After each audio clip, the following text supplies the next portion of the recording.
عشرات النساء يتجمعن هنا وسط ساحة الفردوس في بغداد اعتراضا على قانون الأحوال الشخصية. راح نتحدث مع بعض النساء الموجودات هنا يحكون لنا شنو أبرز اعتراضاتهم. السلام عليكم. وعليكم السلام. احكي لي شنو أبرز اعتراضاتكم اليوم على القانون؟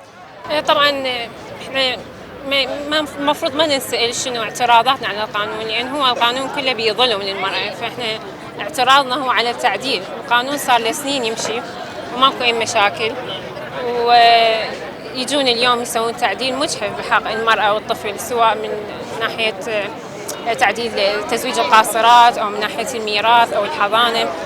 وأيضا نقطة مهمة لازم يعرفها الشعب، إنه إذا صار تعديل فالناس اللي راح تتأثر هم عامة الشعب، مو الناس أصحاب الشأن. ما راح يأثر القانون على نسائهم أو أخواتهم أو أطفالهم، وراح نسمع بالتالي هواي ظواهر مؤذية للطفل وللمرأة.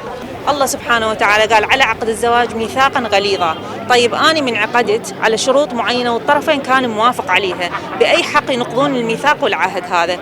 هل نقض المواثيق والعهود هذا ماشي بالدين الإسلامي؟ هل هذا مقبول؟ هل هذا شرعي؟ يريدون يطبقون قانون معين يطبقون باختياري على ناس جدد، مو أنا موافقة على عقد معين وشروط معينة يجي يسلبني أطفالي. أنا 7 سنوات أربي بيهم، 7 سنوات وش كبره ما ينام إلا بحضني. هذا أنا شلون أطيل مرة أب؟ يعني الأب 24 ساعة برا. منو قال؟ الله سبحانه وتعالى يقبل بهذا الشيء؟ أنا بنتي تبكي من يوم ما طلع القانون لحد الآن، أنا بنتي تبكي عايشة برعب لأنه افتهمت. حرام عليهم، خلي يراجعون نفسهم إذا هم فعلا يعرفون بالدين. فنقض العهد والمواثيق فهو حرام.